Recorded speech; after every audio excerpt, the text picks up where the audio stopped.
thank you, Nupur, for this very interesting critical comment on the Supreme Court. Everybody please write down your questions. We will open discussion only at the end of it. I now call upon Dr. Uday Shankar, who is Assistant Professor at RGSIPL, which is for Rajiv Gandhi School of International Intellectual Property Law at IIT Kharagpur. He has been awarded with a fellowship from prestigious Max Planck Institute of Comparative Public Law and International Law, Heidelberg in the year 2008. He has participated in law teaching and legal research program at Cardiff University, UK. He led a delegation of students for educational summit at George Washington University Law School. He is member of the International Association of Constitutional Law, South Africa. He has completed a project on Ganga River Basin Management Plan, sponsored by MOEF, Government of India. He has been conferred upon the doctoral degree for his thesis on social and economic rights in India by University of Delhi. He has completed LLB and LLM from Campus Law Center and Faculty of Law, University of Delhi, respectively. His areas of interest are constitutional law, human rights, socio-economic rights, and energy law. He has also authored and co-authored a book, Constitutionalizing Intellectual Property. Thank you, Madam. It's a matter of great privilege for me to speak on this topic in presence of my teachers, Professor Singh and Professor Pandya, including Professor Kumari. Thanks to us for organizing this and bringing all of us here. As rightly said by Dr. Nupur, that we rarely get opportunity to thank our teacher for this kind of academic forum. We generally communicate it personally, so thanks for this. I'll be speaking on socio-economic rights and free market economy because I see close relation between these two. One talks about the ultimate goal, the other talks about the means to achieve that goal. And in this I raise certain questions, and what I'm trying to advocate is at the end of the day, what is important and what has been mandated by the Constitution is we the people should be showered with all the benefits which will make the life dignified. And the course of action which the government decides for ensuring that must commit to the mandate of the Constitution. And that's why I raise few questions and which I try to address in my presentation. That does right requires resources for its realization? Because that is important, because when you talk about economic policy is all about channelization of resources. Who shall manage that? If it's a planned economy, state shall manage that. If it's a free market economy, it is the market which shall channelize the same. So economic policy designs the allocation of resources. So that's what is the primary role of this policy, that how the resources should be allocated. And if that is the case, then whether economic policy influences realization of rights. Because if right requires resources, then the policy must address that. And so socio-economic rights inform economic policy and guide social welfare. Whether the formulation of policy should be in the light of the rights which are guaranteed by the Constitution. Now when we talk about economic policy, what is this area of operation of economic policy and how it gets connected? Economic decision making always deals with the issues of limited resources and scarcity. So that's how we talk about redistribution of resources. That redistribution of resources is very important in order to ensure that everyone enjoys the benefit. And therefore, the policy, what it does is that it enters into the domain where it addresses the issue of limited resources and allowing everyone to draw the benefit. Now it has been argued that economic policy should focus only on efficiency and growth, and distribution should be left to actors in political domain. So efficiency should be the only concern of economic policy, equity should be the concern of political actors. That's what is an argument.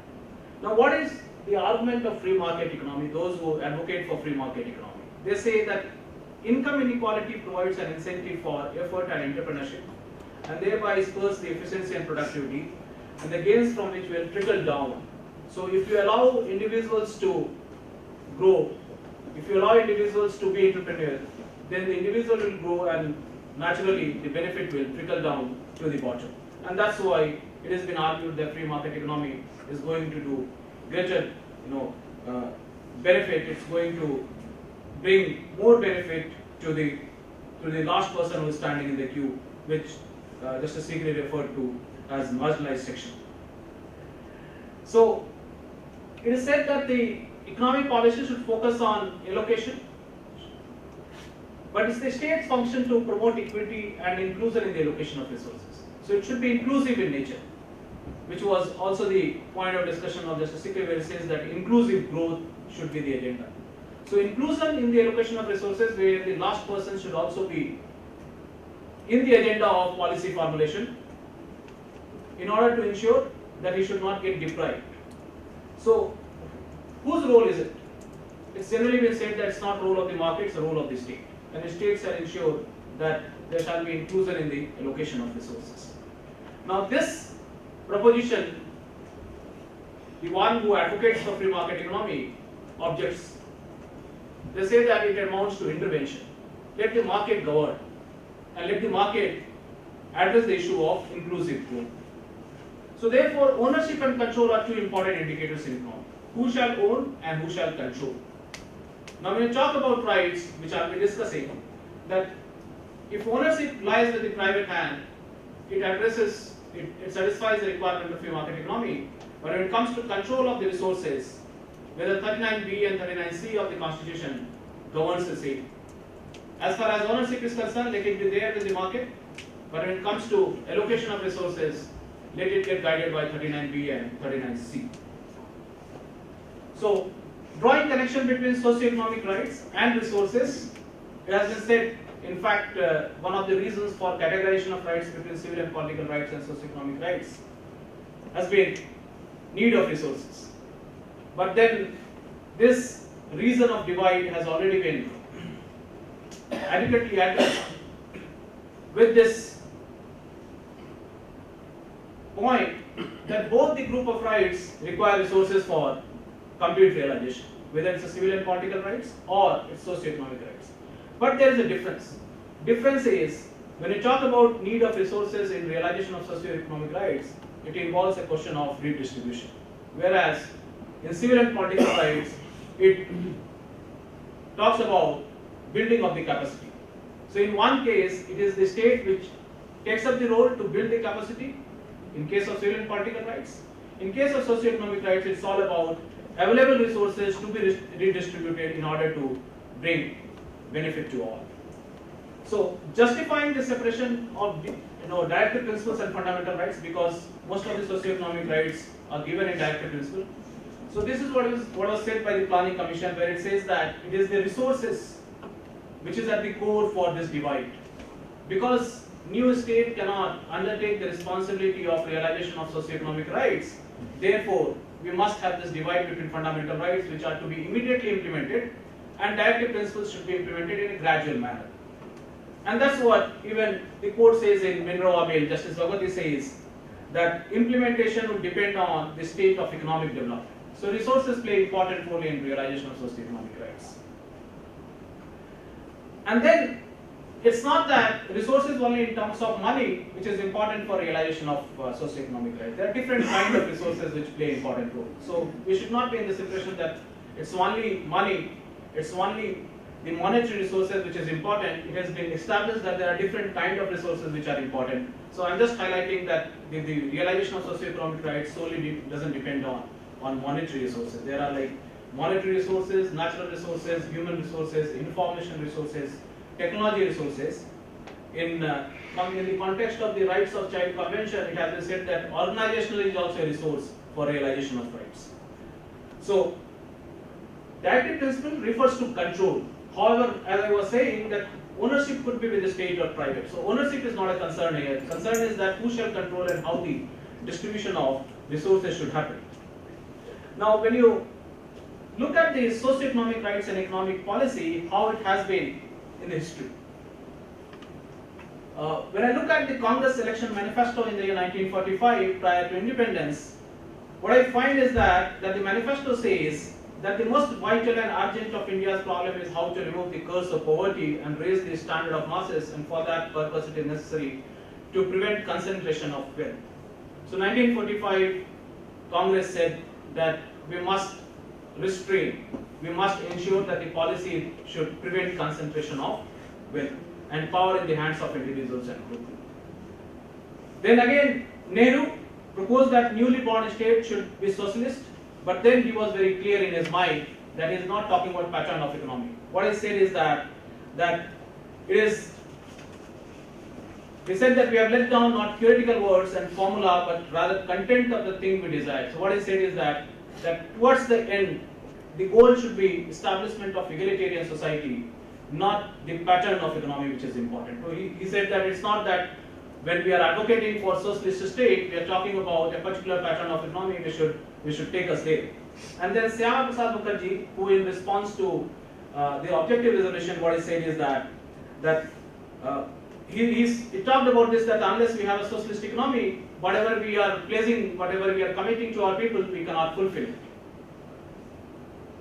And then, with reference to directive principle, K.D. Shah observed that every citizen should have the right to compel the state to enforce these obligations by whatever means may be found practical and effective.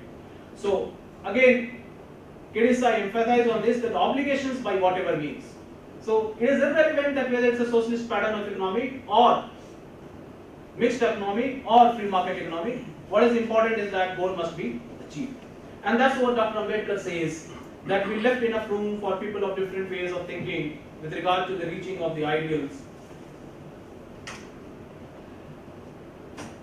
of economic democracy. So that's what was the opinion of Ambedkar, where he says that it's for the government to decide which economic policy it should go for, and that's what is the case even with 25th constitutional amendment. That's what is the case even with 42nd constitutional amendment, which brought in the issue of the insertion of word socialist in the constitution.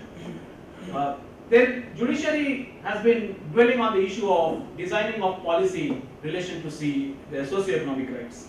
Like in Kesavananda Bharati, the Supreme Court said that the framers of the constitution wanted a social structure which would avoid the acquisitive economy of private capitalism. So judiciary has been commenting on the kind of policy or the formulation of policy. Like in Mahesh Chandra, the court has said that our constitution mandates for mixed economy.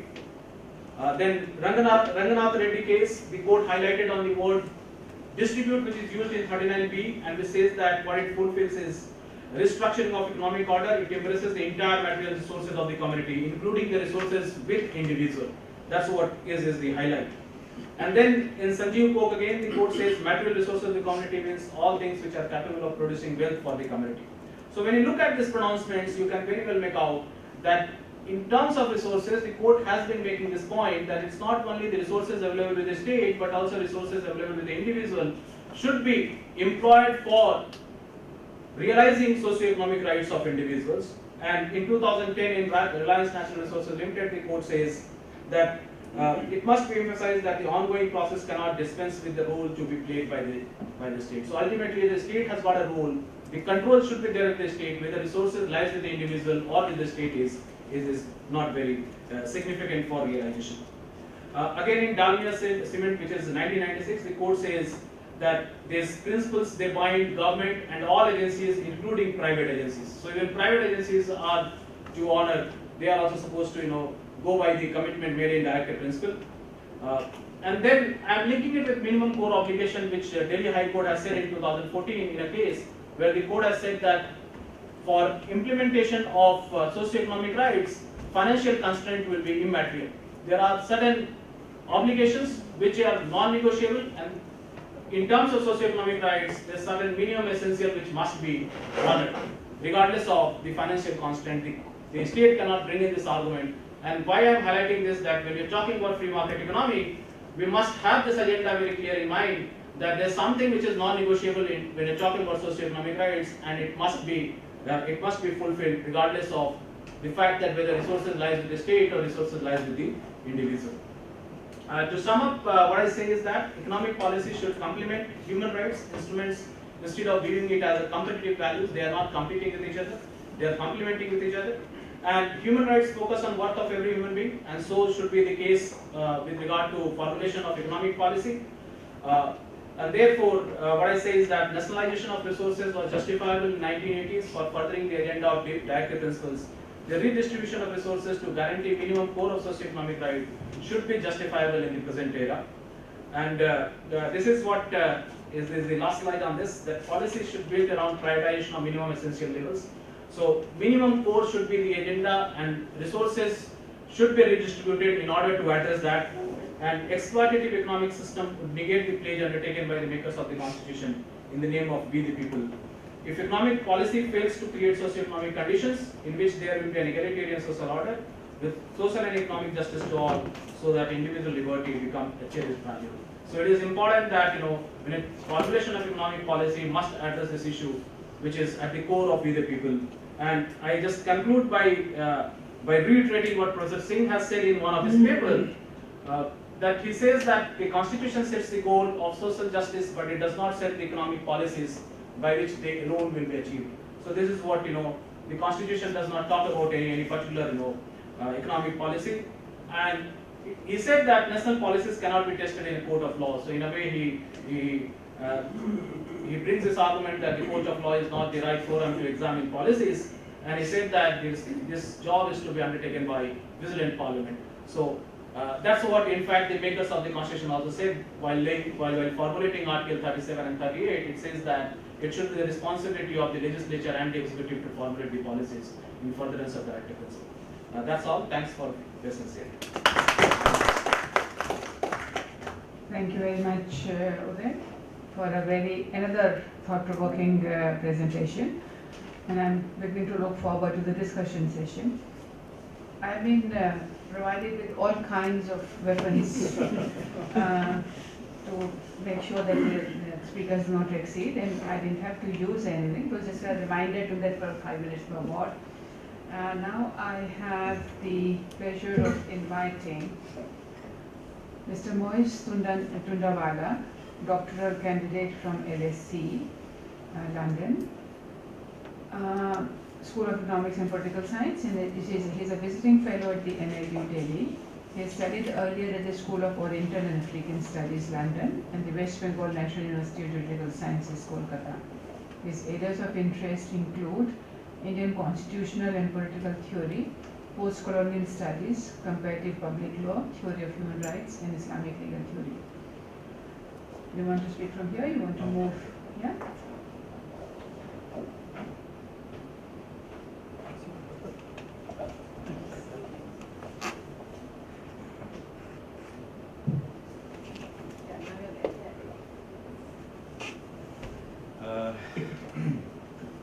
Revered Professor M.P. Singh, other teachers, friends and colleagues, it is a great privilege and a huge responsibility to make a presentation on this auspicious occasion. I hope, sir, I do not end up disappointing you by the end of it. My presentation, I'm a little disoriented because I didn't know about the 15-minute time limit. I had timed myself for 20 minutes or so, but I hope to cover as much as I wanted to within the time allotted to me. My presentation will try to make sense of the constitutional distinction between fundamental rights and elective principles by looking at debates pertaining to the social question in and around the Constituent Assembly.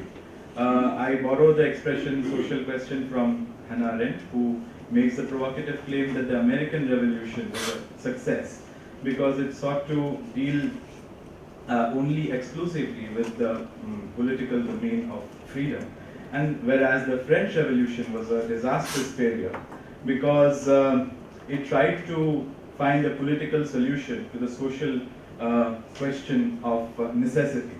By necessity, she meant things such as poverty, illiteracy, material destitution. Of course, the Indian anti-colonial movement and the post-colonial moment did not take this assessment seriously. There was a deep engagement with the social question. But nevertheless, we ended up with this divide between fundamental rights, directive principles on the basis of justiciability. And this is what I would try to make sense of. My presentation is divided into two broad parts. The first part, I would make a case for moving beyond the paradigm of liberal constitutionalism in order to make sense of the way in which social provisions have come to be structured in the Constitution. In part two, I would look for alternative conceptualization of directive principles in the constitutional imagination of founding framers and characterize them as simultaneously as incomplete norms and as governmental responsibilities. My core argument would be that it is the reason for this distinction, this constitutional distinction, is not because directive principles are superior or inferior vis-a-vis fundamental rights, but because the Constituent Assembly wanted to posit government and parliament as the exclusive embodiment of the will of the people. Now to the first part of my presentation, moving beyond liberal constitutionalism. We often start any discussion on directive principles, fundamental rights by saying that fundamental rights are negative liberties, directive principles are positive liberties, fundamental rights are akin to bourgeois individual rights, whereas directive principles are social and communitarian in orientation. I mean, I will not contest, of course these provisions are, part 3 and part 4 do not lend themselves to such easy classification, but I will not develop this argument over here because of lack of time. What I want to emphasize is what this way of classification alludes to, which I want to problematize. What it does is that it seeks, this sort of a distinction is based on presuppositions of liberal constitutionalism, which my argument is that the anti-colonial movement did not really share. What are these presuppositions? Most importantly being the distinction between public and private. The public sphere is the sphere of the constitutional political domain, that of polis, whereas the private sphere or the homely sphere of oikos is not supposed to be interfered with constitutionally. So what this leads to is a limited government, things such as separation of powers, checks and balances, conferral of individual liberal rights, and so on. Most prominent thinker in this line being John Locke. My argument is that the anti-colonial movement did not share these presuppositions. I use Partha Chatterjee to make the claim that public and private, this distinction was not at all critical in the anti-colonial movement and in the generation of nationalist thought. What he and I agree with him when he says that what was most critical and determinative was this distinction between the spiritual and the material. Moving ahead, I also refer to Sudipta Kaviraj, who makes the point that contrary to Ferdinand Tönnies, who argues that, if whilst moving from the ancient to the modern, this transition is about moving away from community-based forms of association to more society-based forms of association. Kaviraj's point is that the Indian context and post-colonial modernity, the distinctiveness of post-colonial modernity is not in this, but rather the move away from one form of community to another, form of fuzzy, unenumerated community identities to a form of territorial and enumerated community identities. So it is because of all this, the public-private was not critical. Now, the second point that I would want to make over here within this liberal constitutional paradigm, critique of liberal constitutional paradigm, is that the social question was critical to everyone in the founding generation, even before that, during the anti-colonial movement. You pick up any constitutional proposal, be it the officially sponsored by the Indian National Congress, in its resolutions in Karachi, Nehru reports, Sapru report, and so on, and other alternative constitutional proposal which may or may not agree with the Congress position, including most prominently Ambedkar, Jayaprakash Narayan, and Roy, Shriman Narayan Agarwal, who wrote the Gandhian Constitution. Even though they had divergent opinions about Swaraj, all of them converged on at least this one bit, that social transformation was integral to any sort of project of Swaraj. So now, a third point which I would want to make, and very briefly so because we do not have time, is that this new recent trend of thinking about fundamental rights, directive principles as exceptions to fundamental rights. That they are but exceptions which nevertheless have to be celebrated, because fundamental rights, if you apply them, you might lead to unfair and unjust consequences. So you need to have exceptions in the form of directive principles. This sort of an argument you find in the works of Mithi Mukherjee as well as Partha Chatterjee. I do not have the time to engage with them thoroughly over here, so I will move ahead. I mean, my point being that we need to move beyond. The problem over here, which with Mithi and Partha, is that they sort of take liberal constitutionalism, nevertheless, as their starting normative point. But my question is, what if we want to move beyond this liberal constitutional paradigm? I mean, Ashish Nandi in a recent interview said that Indian Constitution is a trans-ideological document. So now, how do we try to make a move beyond liberal constitutionalism? Which brings me to the second part of my presentation. Now, looking at some of the debates between opponents and proponents of the divide between fundamental rights and directive principles, I would characterize directive principles firstly as incomplete norms, and secondly as governmental responsibilities. This is, of course, within the constitutional imagination of the founding framers. I am not making it all up. Why do I say incomplete norms? I just said that it is not a good idea to start by saying that directive principles are an exception to fundamental rights, but rather they have some normative potential. But nevertheless, they are incomplete insofar as the courts have not been vested with jurisdiction over them, or they were not vested with jurisdiction over them during the founding moment.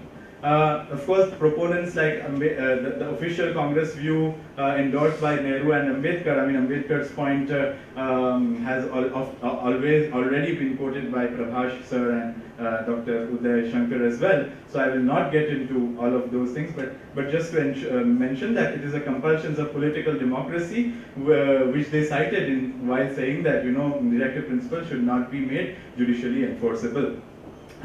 Opponents, there were many opponents to this lack or incompleteness of treating directive principles as incomplete norms. I mean, Upendra Bakshi has recently said that it is as though there was a suspension or a constitutional suspension or an emergency with respect to the recognition or implementation of directive principles. I mean, even within this line, the most notable remark came from Ambedkar himself at the end of the deliberations in the Constituent Assembly, where he made the famous speech about India entering into a life of contradictions. He said that if you do not take this bit about social and economic inequality seriously, those who are at its receiving end may blow up the edifice of political democracy that we are trying to create. Now, moving forward to the second characterization of fundamental rights as governmental responsibilities. Over here, it is not to say that these directive principles were inferior to fundamental rights, but rather the emphasis on the institutional supremacy of government and parliament, which was sought to be established. It was said that it is a responsibility and prerogative of the government to enforce them. I mean, two things happened as a response. The judiciary was sought to be completely ousted, And secondarily, and more importantly, for my argument, the government in parliament was sought to be made the exclusive embodiment of the will of the people. Now, with respect to the judiciary, there were many conceptual and political reasons as to why they were ousted with respect to having any sort of say in the implementation of directive principles. Most notably, the idea that B.N. Rao mentioned that, there is a possibility that socially beneficent legislations may be vetoed by conservative judges. So it is as though the constitution framers thought of them as agents of bourgeois legalism. On the other hand, the parliament, the government in parliament was was posited as representatives of the people. Ambedkar said that legally these directive principles are not enforceable, but they are salient nevertheless in electoral politics. He very interestingly, he likened directive principles, along both Rao as well as Ambedkar, likened them to instruments of instruction. Instruments of instruction, of course, were given under the Government of India Act 1935 by the monarch to the Governor General and other governors in colonies as well as in India. But what had changed for Ambedkar and others was that these sorts of instruments of instruction were being given now not by the imperial monarch, and were replaced by the constituent voice of the people. So it is we the people who, through our representatives in the constituent assembly, have given these instruments of instruction to the parliament,